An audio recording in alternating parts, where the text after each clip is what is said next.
Hey, it's Tucker Carlson. You may have found yourself wondering recently, as the world slides closer to nuclear annihilation than any time in human history, why exactly are we at war with Russia? It seems like there's a pretty significant downside to this particular foreign policy decision, starting with economic collapse and ending potentially with extinction. So is there a good reason we're doing it? So many innocent young people have been killed. So many hundreds of billions of dollars have been wasted, some of them from the U.S. Treasury. So what's the point? Are we really doing this so the Biden family can repay its debts to the oligarchs who finance their beach house in Rehoboth? Are we doing it so our government can continue to lie about its illicit biolabs in Eastern Europe? So that flabby losers like Toria Nuland and Tony Blinken can feel like they're doing something important with their sad, empty lives? Really? Honestly, there's got to be a better reason for waging this, the most pointless war of all. What is it? Well, thankfully, we have an answer. The war against Russia, ladies and gentlemen, the war against Putin and for Ukraine is, in fact, a war for democracy. Watch and recall the motive. The President has said many times we're focused on what we can do to support Ukraine's effort to fight for their democracy. Democracy must prevail. The Ukrainian people are fighting the fight for their democracy, and in doing so, for ours as well. Assisting and helping Ukraine win this fight for democracy and freedom. And of course, Ukrainian President Zelensky understands that what's at stake in Ukraine is bigger than just his nation. It is literally a battle for freedom and democracy themselves. They are showing the world what an existential fight for democracy looks like. President Zelensky and the Ukrainians have changed the course of history for the better, and we unequivocally are with the Ukrainian people in their fight to remain a sovereign democracy.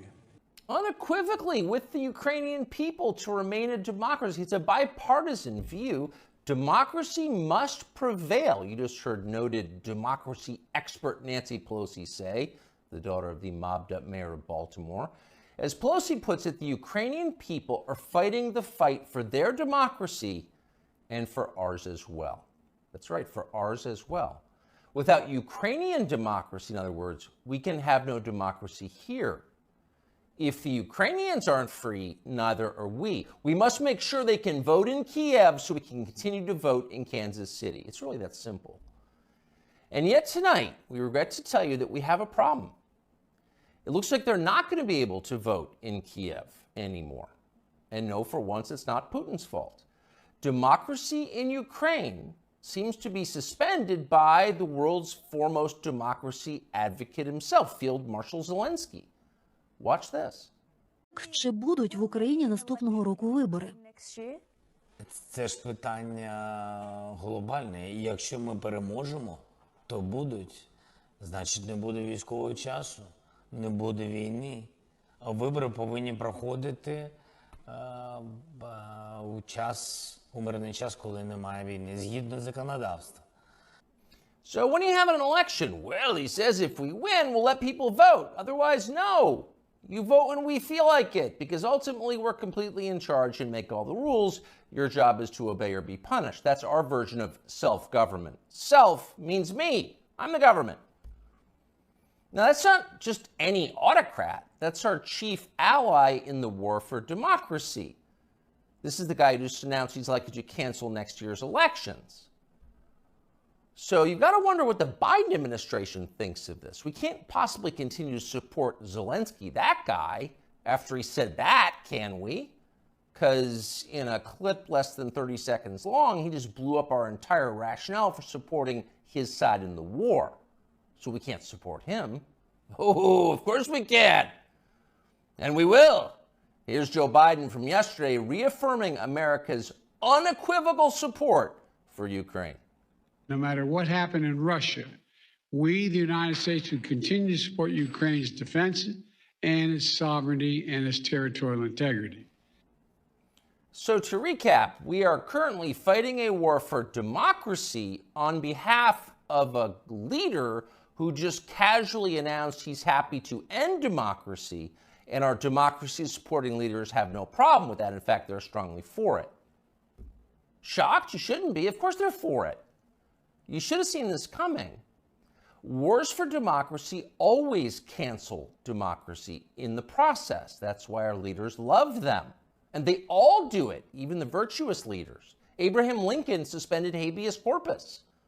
The British government under Winston Churchill threw an entire opposition party into prison and let them rot for the duration, in some cases with their families. So in a war for democracy, you can do anything. Imagine what a man might do who has fewer principles. If that man, say, ran Ukraine, he might seize churches, arrest priests, ban all criticism of himself, disappear his political opponents. And that's happening. Just last month, Zelensky threw a man called Gonzalo Lira into prison indefinitely for the crime of daring to write about the Ukrainian government in unflattering ways. Now, what's interesting, what separates this from other such cases, is that Lira is an American citizen. So Joe Biden, who is quite a bit of SWAT, as they say in Ukraine, could have freed Gonzalo Lira within hours. But he didn't. He didn't want to. He didn't say a word about it. He remains in prison tonight. So that makes you wonder, what's the real motive here? When normal people see war, they see death and destruction, sadness and suffering. But that's not what demagogues see. They understand it differently. They know that war means power, mostly for them. During wartime, everything they do can be justified. War is the gravest of all emergencies. Imagine the COVID lockdowns times 1,000 plus drones. Once war breaks out, politicians become gods with the power of life and death. So in a peaceful democracy, you have to debate your political opponents in public, and that's tiresome. But in a war for democracy, you can just throw them in jail or have them executed. You can see that many in Washington are looking forward to that moment. And that may be why they so fervently support Joe Biden, even many Republicans, against a potential opponent, the only opponent who opposes the war in Ukraine. If you were to end the war, their power would evaporate. Last week, a whistleblower produced WhatsApp messages from Hunter Biden, proving that at the very least, his father knew about his influence peddling businesses abroad and probably participated in them. Quote, "I'm sitting here with my father," Hunter Biden wrote to his Chinese partners demanding money. As much as anything reported about the Bidens over the last several years, this was the smoking gun. There it is, right there, in the message. That would have been enough to cripple a normal president. It would have been more than enough to keep a normal president from running for office again. But it had virtually no effect on Joe Biden. Most media outlets ignored it completely or tried to spin Biden's relationship with his son as some kind of moral victory.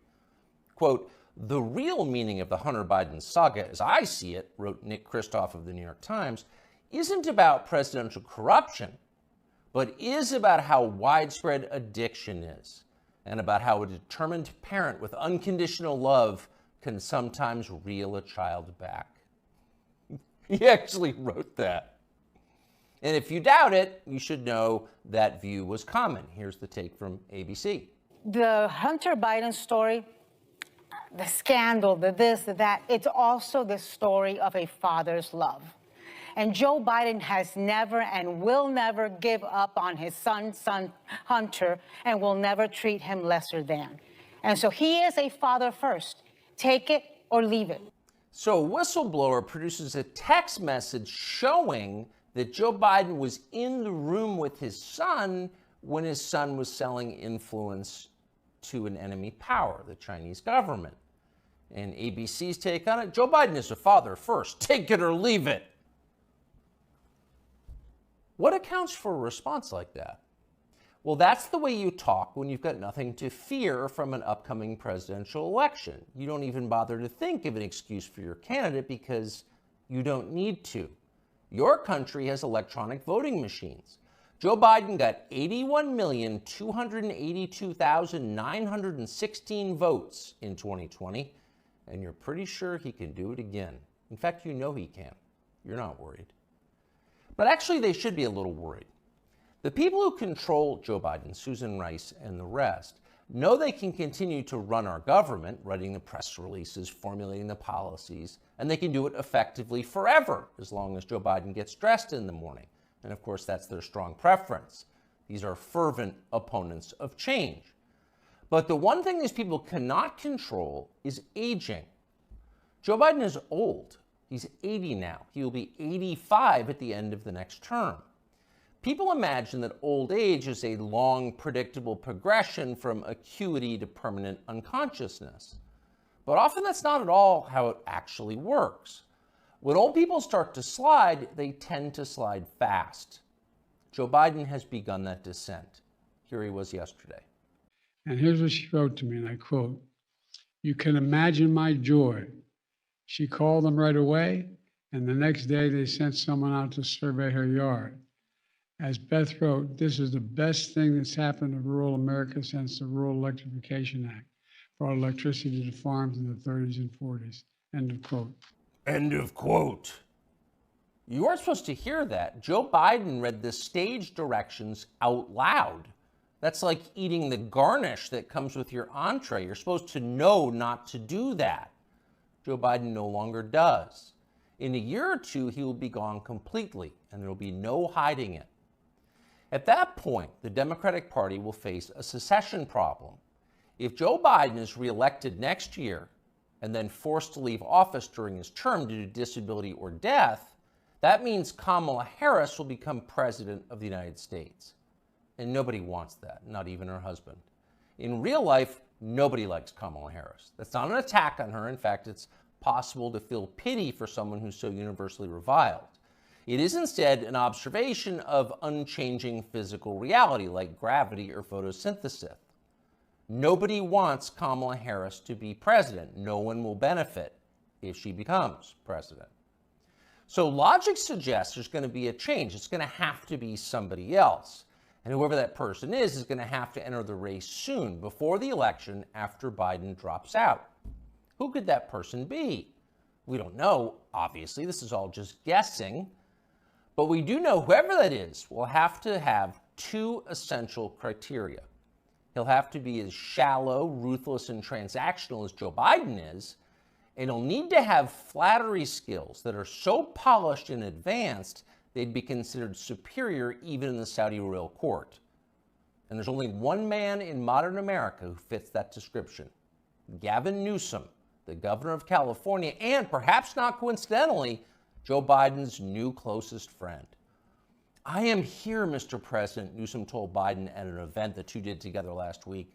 "I am here as a proud American, as a proud Californian, mesmerized by not just your faith and your devotion to this country and the world we're trying to build, but by your results, by your action, by your passion, by your capacity to deliver. I am mesmerized by you, Joe Biden." Imagine saying that as a compliment. You couldn't do it. Few human beings could do it. But Gavin Newsom had no problem at all. Those words rolled right off his forked tongue. He never stopped smiling. So if you're looking for the leader of the coup, there he is right there.